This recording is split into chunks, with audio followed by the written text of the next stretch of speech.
და გამოშვების ბოლოს მეტად სენსიტიურ თემას შემოგთავაზებთ. კონკრეტულად ტაქსით მომსახურების სფეროში თბილისის მერია რეგულაციების შემოღებას იწყებს. თუმცა მომხმარებლებისა და ბიზნესის ინტერესები ამ შემთხვევაში ერთმანეთს არ ემთხვევა. მომხმარებელი რეგულირების დაჩქარებას ითხოვს, ბიზნესი კი ახალ რეალობაზე გადასაწყობად გარკვეული დროის საჭიროებაზე საუბრობს. ბიზნეს კონტაქტის სტუდიაში ახალ რეგულაციებთან დაკავშირებით უკვე ისაუბრა დედაქალაქის მერიის წარმომადგენელმა. თუმცა დღეს ჩვენ მოусმენთ, ვისაც უშუალოდ შეეხო აღნიშნული რეგულაციები, ანუ ბიზნესს. ცხადია და მათ დაუთმობთ ტრიბუნას. ტაქსის კომპანია 200-ის დამფუძნებელი ბატონი ნიკა ხოფერია და ელით ტაქსის დამფუძნებელი ბატონი ლევან გაგუნაშვილი გვერდებიან პირდაპირ ეთერში. ბატონებო, მოგესალმებით. დიდი მადლობა, რომ გამონახეთ დრო და იღებთ მონაწილეობას ჩვენს გადაცემაში.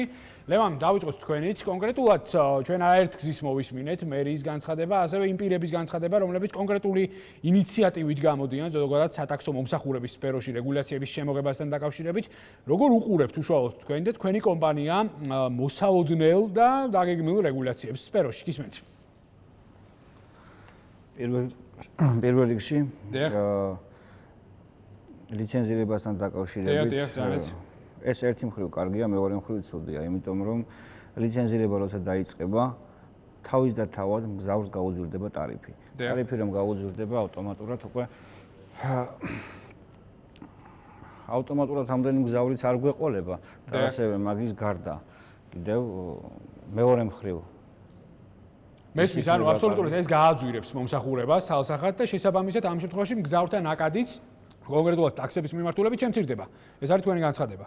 არა, მარტო ეგ არ არის. დიახ, მარტო ეგ არ არის ჩვენი განცხადება, ასევე ლიცენზირებასთან დაკავშირებით ერთი მხრივ ცუდია, მეორე მხრივ კიდევ კარგია, მე ადრე განვაცხადი ამასთან დაკავშირებით. დიახ, მქონდა ადრე ინტერვიუ და ანუ დადებით მხარეს რას ხედავთ ამ ყველაფერში? დადებით მხარეს იმას ხედავ, რომ უბრალოდ ტაქსი დაემსგავსება ტაქსს, მეტი არაფერი რა. უბრალოდ ყველა ვეღარ იტაქსავს, ვინც ტაქსით არის დაკავებული, ვინც ტაქსაობს, მაგალითად ტაქსის მძღოლი არის, უბრალოდ შეუნარჩუნდება ის სამსახური და ყველას არ ექნება იმის საშუალება, რომ თქვა დაადო. ნიკასთან გადავალ შემდეგი კითხვით და ლევან აუცილებლად დაგიბრუნდებით, თუმცა ძალიან საინტერესო საკითხები წამოჭერით.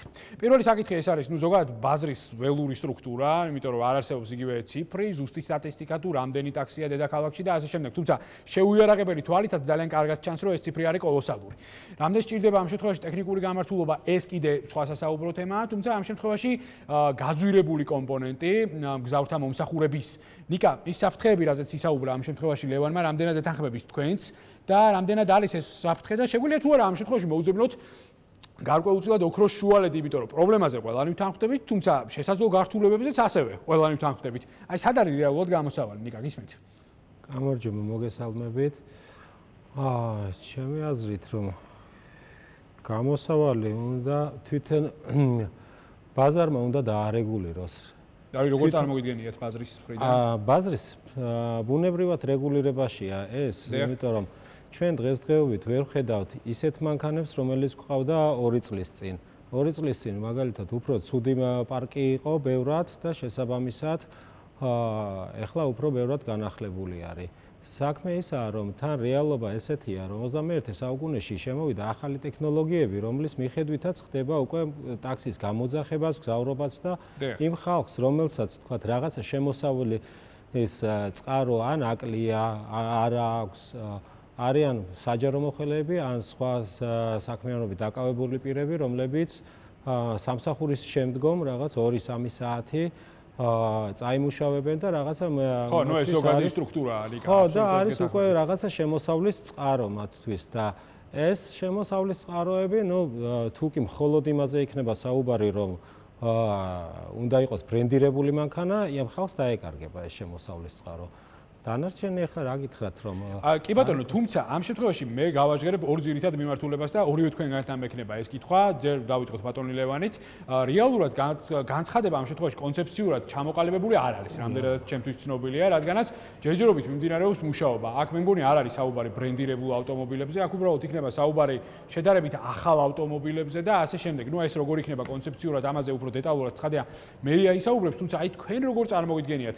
მე პრივატულ საუბრებში ძალიან ხშირად მისაუბრია ბიზნესის წარმომადგენლებთან და მათი პათოსი არის ის, რომ უნდა იყოს გონივრული ვადა მათთვის მიცემული. თქვენ იზიარებთ თუ არა ამ ყველაფერს, რომ უნდა იყოს გარკვეული პერიოდი, რა პერიოდში თქვენ გადაიარაღდებით, ასე ვთქვათ, და აი რეგულაციების მომენტი, აი თქვენი რეკომენდაცია რა იქნებოდა ამ შემთხვევაში, რა სახის რეგულაცია უნდა დაწესდეს კონკრეტულად ავტომობილებზე? იცით რაში არის საქმე? ყველა მძღოლს აბსოლუტურად ყველას უნდა რომ კარგი მანქანა ყავდეს, საუკეთესო მანქანით იაროს და საუკეთესო მანქანით ემსახურებოდეს გზავრს, მაგრამ დღევანდელი ცხოვრებიდან გამომდინარე, დღევანდელი სიტუაციიდან გამომდინარე, თვითონ მძღოლს არ შეუძლია თქვა, ხომ რომ იყიდოს ყველამ კარგი მანქანა და ახალი მანქანა. ეს თვითონ სახელმწიფომ უნდა შეუწყოს ალბათ ხელი, რომ ყველა შეეძლოს, ყველა ტაქსის მძღოლს რა თქმა უნდა შეეძლოს მანქანის შეძენა, თქვა გაახლება პარკის მანქანის ავტომატურად ეს პარკიც გაახლდება და ვიცი ალბათ უფრო სახელმწიფოს მხრიდან რა. ანუ ეს სახელმწიფომ სუბსიდირება უნდა განახორციელოს ამ შემთხვევაში? აქ სახელმწიფო არის, ბანკები არის, 1000 ნიუანსები არის, საიდან შეუძლია თქვა მძღოლმა მანქანა შეიძინოს და გაახლოს. კი ბატონო, ნიკა, თქვენც ასე ფიქრობთ, რომ მაგალითად სახელმწიფომ ამ შემთხვევაში სუბსიდირება უნდა მოახდინოს? სახელმწიფო სუბსიდირება, სახელმწიფოს თავისი საკმაოდ ბევრი პრობლემა აქვს ფინანსური და ამ შემთხვევაში ჩემი აზრით რომ ვერ მოახდეს სახელმწიფო სუბსიდირებას მაგისი. და აქედან გამომდინარე, ჩვენი რეალობიდან გამომდინარე, უნდა გამოვიდეთ და შესაბამისად უნდა თუკი სხვა ქვეყნებში შეიძლება რომ 7 წლიანი ზღვარი იყოს მაქსიმალური, რომელშიც ტაქსმა უნდა იმუშაოს, ჩვენთან შეიძლება იყოს უფრო მეტი და მაგას მე მგონი რომ ყველა სახელმწიფო მერია, ყველა სტრუქტურა გაითვალისწინებს და მე არ ამგონია რომ ესე ხისტი მოქმედება იყოს. ნახოთ, დარწმუნებული ვარ რომ სამუშაო რეჟიმში შეხვედრები კვლავინდებურად ბიზნესთან ყოველ შემთხვევაში გაგრძელდება, დარწმუნებული ვარ და ნახოთ რა სახის გადაწყვეტილება იქნება მიღებული. ბატონებო, ძალიან დიდი მადლობა თქვენი დროისთვის. ბატონი ნიკა ხოფერია და ბატონი ლევან გაგუნაშვილი იყვნენ ჩვენთან ბიზნეს კონტაქტზე. მე დღის შემაჯამებელ გამოშვებამდე დაგემშვიდობებით 18 საათსა და 30 წუთზე შევხვდებით ერთმანეთს. დროებით.